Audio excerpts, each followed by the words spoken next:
Hello everybody and welcome to MLW Tonight, the show where we talk about news and notes from around MLW. Cue the intro.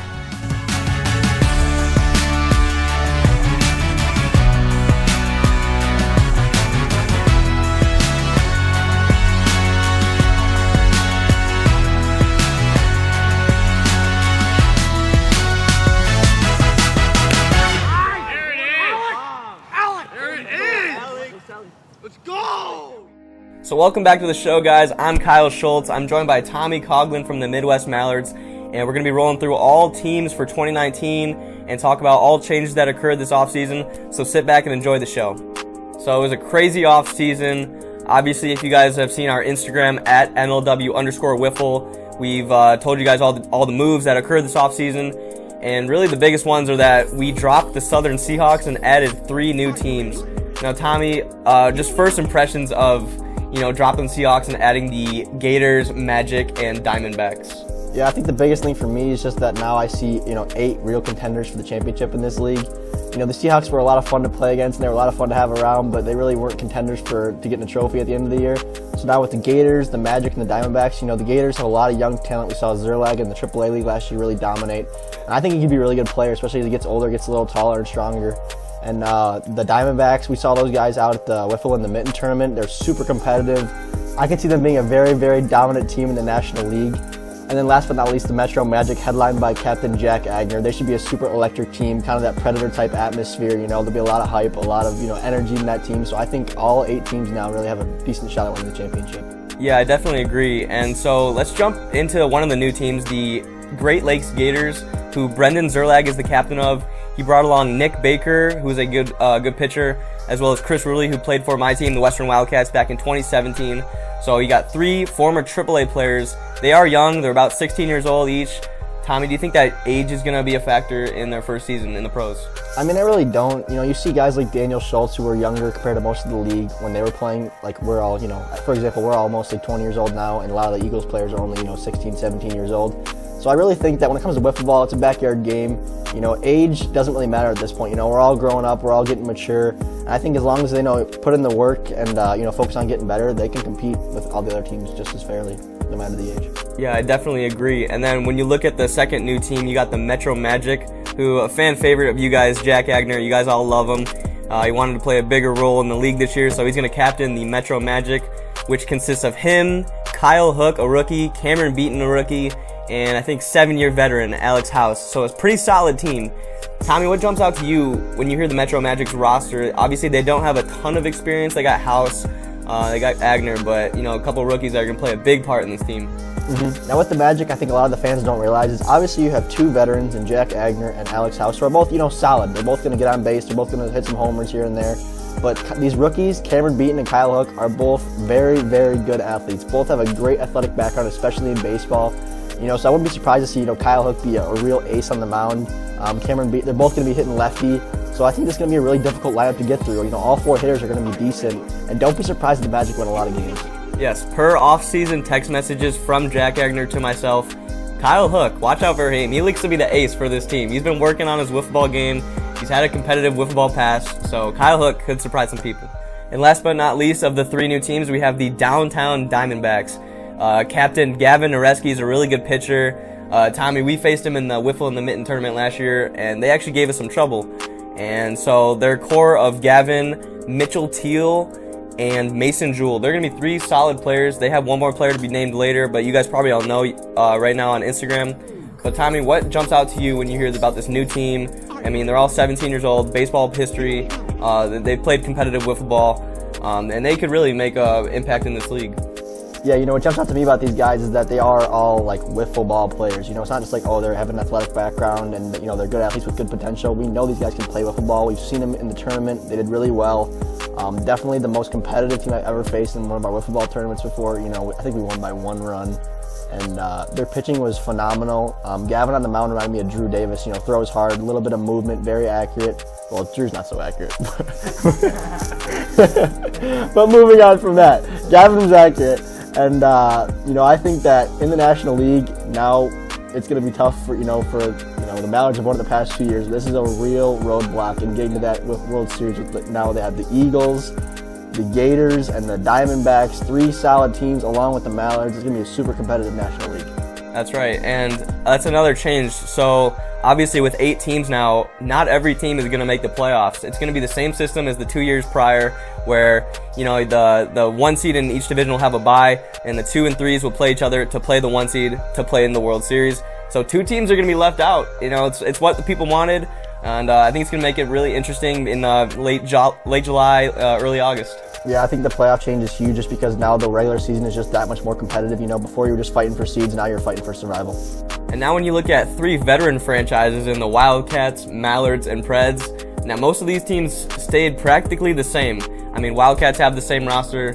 Tommy and Mallards pretty much have the same roster, right? Yeah, we're bringing back the same core of guys. You might see a new sub here and there, but the postseason roster should be pretty much the same as last year. Exactly, and then the Pacific Predators, they're going to keep their 3 core guys of Alec Warda, Brendan Russell, and Ryan Kratch, which can be a pretty solid team. Obviously, they've got rid of, Jack Agner went to the Metro Magic, and then Trevor Hobbins not with the team anymore. That could be a pretty solid team, that team of 3 right there. Yeah, that Predators team, with only 3 guys in the lineup, they're going to have a lot more at-bats, a lot more opportunities to see pitches, get better, more comfortable in the box. So this is a real, the Predators fans, I wouldn't say get super excited, but this is going to be another competitive, exciting Predators season that, could go the Predators' way. Preds fans are always saying this is the year, this could be the year. This might actually be it. This could be the year. Because you look at Ryan Kratch, and in only, I think, 9 or 11 games last year, his numbers were insane at the plate and on the mound. So when you give him a whole season of work, it's really just going to be like, what can he lead them to? I mean, anything can happen in this league. Like I said, we got 8 pretty solid teams. So if the cards fall right, Predators get hot at the right time, I wouldn't be surprised to see Ryan Kratch hold the trophy at the end of the year. Right, and Brendan Russell also coming off his best season ever. We'll see what he can do to follow his 2018 campaign. Yeah, Russell is quietly a great hitter in this league. No one really talks about him, but his average, his numbers are great, and Russell could really be a big contributor to the Predators this year. And now we'll get into a team that made a lot of changes, a lot of noise. Drew Davis at it once and again, just reforming his whole roster. You're looking at Drew Davis, Adam Zerlag, Sean Flynn, and Brendan Schultz, one of the 5 original MLW players. So Tommy, totally new team. We don't know what to expect, but obviously they got Drew at the head, a solid pitcher, as we all know. So what can you expect out of them in 2019? Yeah, to be honest, I don't really know what to expect from these Cobras. I mean, you never know what's coming with the Cobras. You saw what they did in 2017. They cycled through players all year, and they got, they were incredible towards the end of the year. They just fell just short at the end, but they're bringing in some veterans, people that have played before, some new guys. Zerlag's a very good athlete as well, and like I said, with a hook and beat, and he's another good athlete with a lot of wiffle ball potential. So, I'm not really sure what to expect. I know they're going to compete. Drew Davis is a good pitcher. You got solid pitching foundation. You're going to compete. You're going to win games. And Brendan Schultz is honestly, quietly, another great player in this league. He has good numbers throughout his history. He can hit from both sides of the plate. He's a solid wiffle ball player. May not be the most athletic kid in the league, but he definitely puts up numbers. So this Cobras team, if they can put everything together, they can make a run. I'm not going to say they can't, but it's just classic Drew, changing everything up. He can't bring back a good group of guys. So, I hope it works out for him, but I'm not going to count him out yet. And for all you OG MLW fans, go on MLWWiffleball.com and look at Brendan Schultz's 2010 campaign. Stats are insane. Led the league in strikeouts. I think home runs too. The kid went off, so maybe he can return to his rookie season. He's a good player. Don't sleep on him. And last but not least, we're here to talk about the Eastern Eagles, headed by Daniel Schultz. And a big move that he made was pick up Andy Durant from the Coastal Cobras, and he still got Price, Waylon, and Neil Smith. So we'd like to welcome onto the show now Daniel Schultz to talk about his new additions.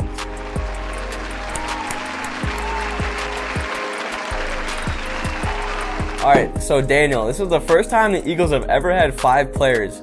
And the biggest move is obviously getting Andy Durant from the Coastal Cobras, and that move could possibly get you over the hump and maybe get you back to the World Series somewhere you haven't been since 2016. So first, talk about Andy Durant and that move. Yeah, Andy's really an electric player, and we've been lacking depth in the batting order, so he should really provide a spark. And we're going with 5 players this year, and we'll just keep the best on the field. And another topic: you are the owner of the Eastern Eagles, and you had to part ways with one player this offseason. And it happened to be your brother, Brendan Schultz. Talk about that decision and what went into that. Yeah, obviously I didn't want to have to do that, but he wasn't coming up to the field, so we just had to do what's best for the organization. Hey, wiffle ball becomes a 4 family, everyone. It does sometimes. And also your other 2 players, you got Zachary Whalen and Neil Smith. And also Clayton Price. Clayton Price has had a very good couple of years. First, talk about Clayton, and then your two role players in Neil and Zach.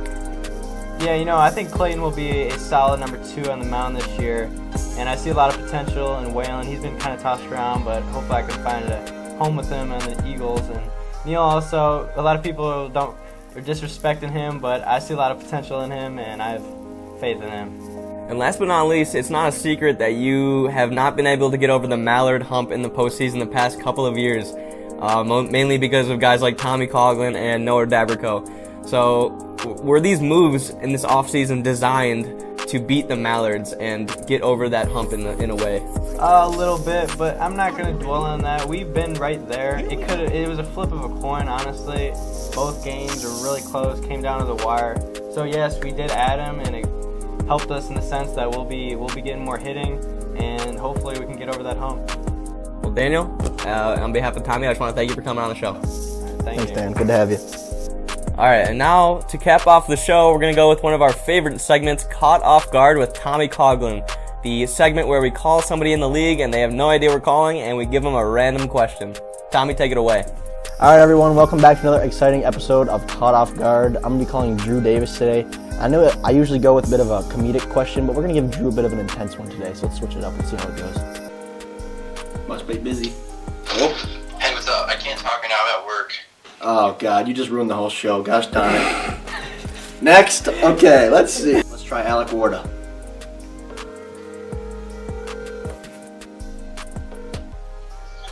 Hello? Hey, Warda, what's up? It's Tommy, man. Yo. Chillin', man. Hey, what's up, man? Speak up, because we're filming an episode of MLW tonight, and I got you on the phone here.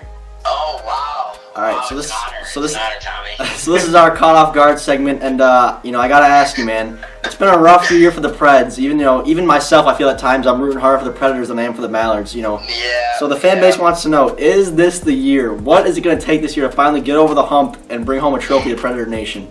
Well, we got crashed kind of like in the middle of last year, towards like the end. So we didn't really have a time to really build chemistry with him and stuff. He was just getting used to like playing our style of play. Mm-hmm. So I think we just meshed a lot, and it's gonna be a different year, 2019. 2019, this is the year. Yeah, oh yeah. So you guys lost Agner, you cut Trevor. What's this three-man roster gonna look like? How is it gonna benefit you guys? I always liked running a 3-man roster in 2000 and the 2013 season through 16. I'm pretty sure we had a 3-man roster, and I like it like that. A lot more at bats. Okay. All right. Well, hey, man, we're all rooting for you, including myself. Go Preds. I think this could be it, man. This could be the end. Well, thank you. All right. Nice to talk to you, man. See ya. All right. Yeah, of course. See you guys. Yep. Always a pleasure catching up with Warda. Great Fortnite player, by the way. Kyle, wrap it up. I think we're all set here. Yeah, so thank you guys so much for watching. In the future, if you want to ask us a question for the show, go to our Twitter at MLW Wiffleball or our Instagram MLW_Wiffle. And if you want to buy some MLW merch, like a Wiffle God shirt or a hat, that'll be MLWmerch.com. So thank you guys for watching. Make sure to subscribe. It's going to be a great 2019 season. Thank you. What's good? Hello. That's sick. It's kind of quiet. I'm embarrassing myself. I'm making a complete butt of myself. The most embarrassing thing you've ever seen? The most embarrassing thing you've ever seen? Because everything I'm saying is broadcasted into the microphone. And now it's worse because I'm repeating everything you say into the microphone?